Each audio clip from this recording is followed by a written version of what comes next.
تو میں عرض یہ کر رہا تھا کہ یہ جو حضرت سیدنا عمر رضی اللہ تعالی عنہ ہیں، یکم محرم کو تدفین بھی ہوئے، شہید بھی ہوئے، اگرچہ قاتلانہ حملہ جو ہوا وہ ذی الحجہ کے آخری دنوں میں ہوا، 28 کو ہوا، 29 کو ہوا، پھر یہ زخمی رہے 3-4 دن زخموں کی حالت میں ان کا علاج معالجہ ہوتا رہا، لیکن جان آفرین کے جو سپرد کی اور جو تدفین ان کی ہوئی وہ یکم محرم الحرام ہے۔ کیسے ان کا واقعہ پیش آیا، کیا سبق ملتا ہے ہمیں؟ ایک غلام آتا ہے، نام اس کا ہے فیروز، کنیت اس کی ہے ابو لولو۔ ابو لولو، لولو کا عربی میں ترجمہ ہے موتی۔ کنیت اس لیے اس کی رکھی گئی تھی غلام کی، یا اس نے آپ رکھی یا اس کے ماں باپ، کہ یہ بڑا ہنر مند تھا، کئی صنعتوں کو جاننے والا تھا۔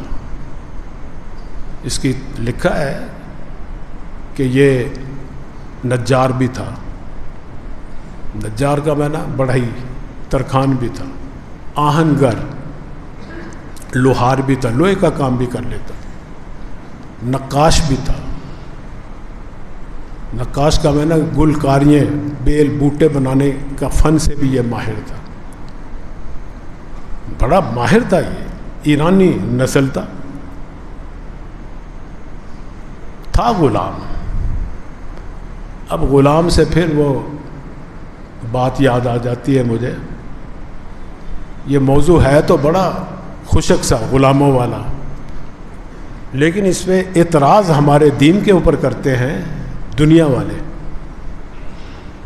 کہ دیکھو اسلام کے اندر تو غلامی ہے، ان کے تو کئی 100 غلام رکھتے تھے، لونڈیے رکھتے ہیں جی، یہ انسانوں کو غلام بنا رکھا۔ ہرگز اسلام میں غلامی کا تصور ہے ہی نہیں، یہ غلامی کا تصور تو اسلام سے پہلے تھا، وہی چلا آ رہا تھا، اسلام نے تو اس کو ختم کیا ہے یا اس میں اصلاح کی ہے۔ ختم کیسے کیا؟ سرکار دو عالم صلی اللہ علیہ وسلم نے یہ تو شروع میں ہی آرڈر جاری کر دیا کہ کوئی آزاد انسان کو اپنا غلام نہیں بنا سکتا، نہ اس کی خرید جائز نہ اس کی فروخت جائز، خرید و فروخت کرنا ہی حرام ہے، کوئی کر بھی لے گا تو خرید و فروخت نافذ ہی نہیں ہوگی، وہ آزاد ہی سمجھا جائے گا۔ یہ آپ نے شروع میں آرڈر جاری کر دیا، آج تک قائم ہے شریعت کے اندر کہ دیکھو نا، کوئی کسی کو یہاں سے پکڑ لے، اغوا ہوتے رہتے ہیں، بچے ہوتے رہتے ہیں، بچیاں ہوتی رہتی ہیں۔ چشتیاں سے ایک واقعہ ہے، کسی بچی کو پکڑا، بیچ دیا آگے، وہ اس نے خریدا، اس نے آگے بیچ دیا، بیچتے بیچتے بیچتے وہ کراچی پہنچ گئی، گھر والے وہاں جا کے پتہ نہیں کتنے لاکھوں روپے دے کے اسے چھڑا کے لے۔ ہر روز یہ واقعے پیش آ رہے ہیں۔ اب دوسرے کے پاس جاتے ہیں، کہتے ہیں صاحب میں نے تو خریدی ہے، یہ اتنے پیسے دے کر میں لے کر آیا ہوں۔ یاد رکھے اسلام کے اندر اس خرید و فروخت کا کوئی اعتبار نہیں، جو یہ کرے گا اسے سزا بھی سخت ملے گی۔ اللہ کے نبی نے شروع میں یعنی آزاد انسان کو کوئی اغوا کر لے، کوئی پکڑ لے، گرفتار کر لے، قیدی بنا لے، غلام نہیں بنا سکتا اس کو، نہ اس کی خرید و فروخت کا ہو سکتی ہے۔ صرف ایک صورت ہے غلاموں کی، اسلام نے جس کو اس وقت باقی رکھا، وہ پیچھے سے چلا آ رہا تھا، وہ مجبوری تھی، حالات کا تقاضا تھا، کیونکہ قید خانے نہیں تھے، جیل خانے نہیں تھے۔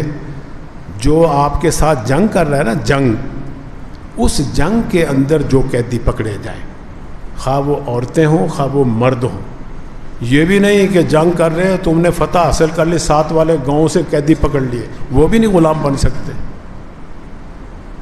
اسلام میں صرف ان کو جنہوں نے تمہارے ساتھ جنگ کی ہے، اس جنگ کے دوران جو کوئی پکڑے گیا، خواہ مرد ہے یا عورت، وہ قیدی ہو کے آ گئے تمہارے پاس۔ اب حکمران کو اللہ نے حکم نازل کیا، اب ان قیدیوں کا کیا کرنا؟ چھوڑ دو فی سبیل اللہ۔ اگر تم چاہتے ہو اپنے اخلاق کا مظاہرہ کرو، تمہیں اختیار ہے، رہا کر دو۔ تم چاہو تو اپنے قیدیوں کے تبادلے میں واپس لے لو، تم چاہو تو فدیہ لے کر ان کو آزاد کر دو،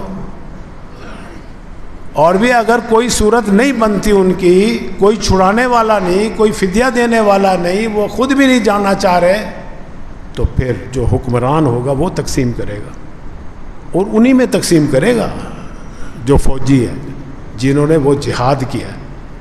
دوسروں کو بھی نہیں ملیں گے وہ، بھائی یہ حاجی صاحب یہ ایک بندہ تم نے رکھنا ہے، یہ تمہاری غلام ہے، اس کے کھانے کا، پینے کا، خوراک کا، پوشاک کا،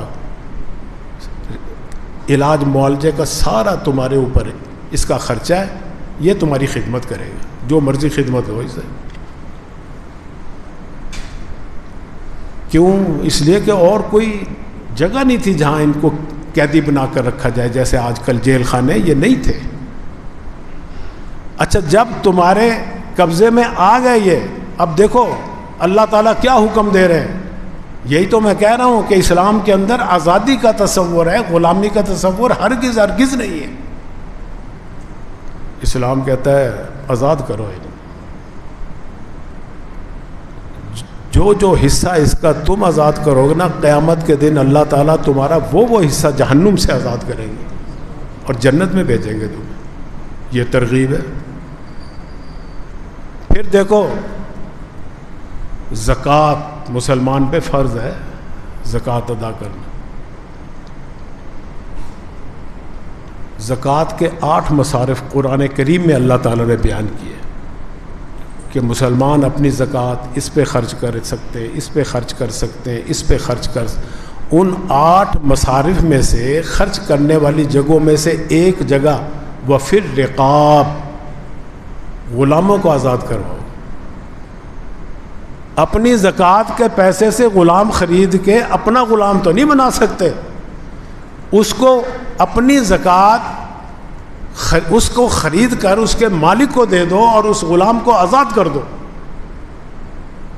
یہ زکوٰۃ خرچ کرنے کا ایک یہ بھی جگہ ہے، مصرف ہے، جیسے یتیموں پہ، بیواؤں پہ، مساکین پہ، غریبوں پہ، نادار پہ زکوٰۃ دینا ہے، اسی طرح غلاموں کو آزاد کرنے کے لیے بھی آپ اپنی زکوٰۃ استعمال کر سکتے ہیں۔ تو یہ اب تو اللہ تعالیٰ حکم دے رہے ہیں کہ آزاد کرو، کہاں ہے غلام بناؤ تو۔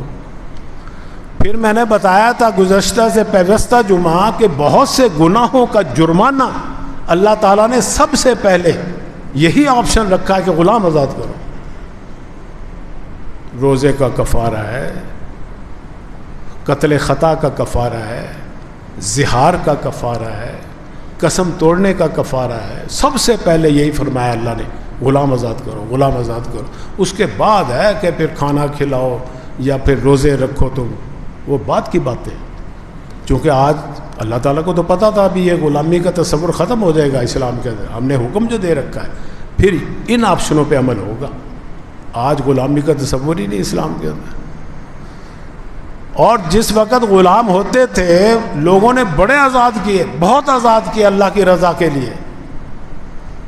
حضرت علی رضی اللہ تعالیٰ عنہ کے بارے میں آتا ہے کہ 1000 غلام انہوں نے اپنی زندگی میں آزاد کیے، اپنی ہاتھ کی کمائی خرچ کر کر کے۔ پہلے کماتے تھے، پھر وہ جس کے پاس غلام ہوتا تھا نا پوچھتے تھے کتنے ہزار کا ہے بھی، میں جی اتنے دینار لوں گا، لو بھی اتنے دینار لو، اس کو آزاد کرو۔ 1000 غلام آزاد کروائے انہوں نے۔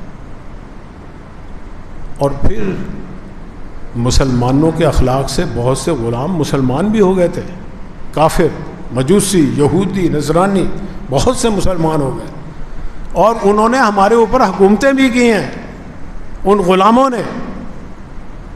دیکھو حضرت بلال بھی تو غلام ہی تھے نا، مسلمان ہو گئے، نہیں چھوڑا آپ کا دامن، کہتے میں تو یہیں جیوں گا یہیں مروں گا۔ اس طرح کا بے شمار مثالیں ہیں.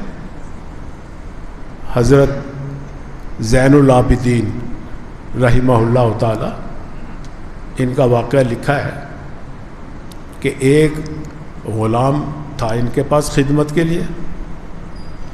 وہ ان کا سر دھلا رہا ہے، سر پہ پانی ڈال رہا ہے. وہ پانی ڈالتے ڈالتے وہ جو برتن تھا، لوہے کا تھا، پیتل تانبے کا جو بھی تھا، وہ ان کے سر پہ آگے لگا، زخمی ہو گئے، چوٹ لگ گئی. اب آپ بڑے ناراضگی سے، غصے سے دیکھ رہے ہیں اس کو. وہ غلام جو آپ کی تربیت میں تھا، قرآن حفظ کر لیا تھا اس نے فوراً ان کی تیور کو دیکھ کے نا قرآن کی ایک آیت پڑھی. اللہ تعالیٰ فرما رہے ہیں وَالْقَاظِمِينَ الْغَيْظَ. اس کا معنی ہے غصے کو پی جانے والے. یہ اللہ تعالیٰ تعریف کر رہے ہیں ان کی. انہوں نے، امام زین العابدین نے جب یہ سنی آیت کا یہ پہلا جملہ ہے، تو فرمانے لگے بھائی میں نے غصہ پی لیا، مجھے تجھ پہ بڑا غصہ آیا تھا، میں پی لیا، ختم غصہ. اس غلام نے اگلا جملہ پڑھ دیا وَالْعَافِينَ عَنِ النَّاسِ. اور وہ لوگ جو درگزر کرنے والے ہیں، لوگوں کو معافی دینے والے ہیں، معاف کرنے والے ہیں. جب یہ پڑھا، ان کی تو زبان عربی تھی، تو امام زین العابدین پھر دیکھا اس کی طرف، کہتے اچھا ٹھیک ہے جی، جو آپ سے جرم ہوا میں نے آپ کو معاف کر دیا. اس نے پھر آخری جملہ پڑھا جس پہ آیت ختم ہو جاتی ہے واللہ یحب المحسنین، کہ اللہ تعالیٰ محبت رکھتا ہے احسان کرنے والوں سے. جب یہ سنا تو زین العابدین رحمہ اللہ فرمانے لگے جاؤ، میں نے تجھے اللہ کی رضا کے لیے آزاد کیا. تو ایسے واقعات بے شمار ہیں. آزادی ملے گی اسلام کے اندر، غلامی نہیں ملے گی. تو یہ مجوسی غلام تھا، ابتدائی ایام تھے اس کے گرفتاری کے.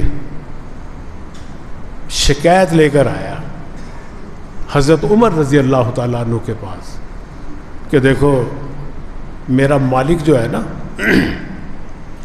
اصل میں اسلام میں اور بھی طریقے ہیں آزاد کرنے کے، کہ آپ کسی غلام کو کہیں کہ لاؤ بھی کمائی کرو، اتنے پیسے مجھے لا دو، تم میری طرف سے آزاد. اس کو مکاتب کہتے ہیں.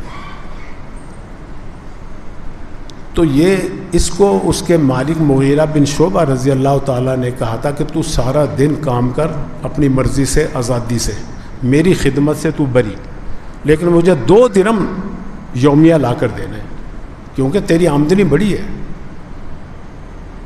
اس کو 2 درم جو تھے نا یہ بھی بھاری پڑتے تھے. شکایت لگا دی آگے حضرت عمر کو کہ مجھ سے 2 درم مانگتے. کہتا حضرت عمر فرمانے لگے تو کام کیا کرتا ہے؟ کہنے لگا میں لوہے کا کام بھی کر لیتا ہوں، لکڑی کا کام بھی کر لیتا ہوں، بیل بوٹے بھی بنا لیتا ہوں، اور بھی کچھ بتایا. تو حضرت عمر فرمانے لگے کہ نہیں، 2 درم تو مناسب ہے، زیادہ نہیں ہے. تو 20 درم کما لیتا ہوگا، 15 درم کما لیتا ہوگا، اس میں سے 2 درم کوئی زیادہ نہیں، مناسب. ناراض ہو کے چلا گیا واپس. آپ نے تو انصاف عدل کے تقاضوں کے مطابق فیصلہ کیا نا. بھی 2 آنے کیا چیز ہے جس کو 2 روپے ملتے ہوں، 3 روپے ملتے ہوں، 10 روپے ملتے ہوں ڈیلی یومیہ، اور 2 آنے اس میں سے اپنے مالک کو دے دے، جبکہ اس نے ساری تجھے چھٹی دے رکھی ہے، جتنا مرضی کما، جتنا مرضی تو کھا، یہ تیرے ہی ہیں. اس پر اس سے ناراضگی ہوئی، منصوبہ بنایا اس نے آپ کو قتل کرنے کا، لیکن صرف اس کا اپنا منصوبہ نہیں تھا. آپ نے سنا ہوگا لیاقت علی خان کو ایک آدمی نے، وزیر اعظم تھے نا، بڑے مجمع میں شہید کر دیا، قتل کر دیا. اور لوگ، کسی آدمی نے پھر اس کو بھی قتل کر دیا، اس کو فائر کر کے مار دیا، ڈھیر کر دیا. بھی سازش کا پتہ نہ چلے، منصوبے کا پتہ نہ چلے. یہاں بھی ایسا ہی ہوا.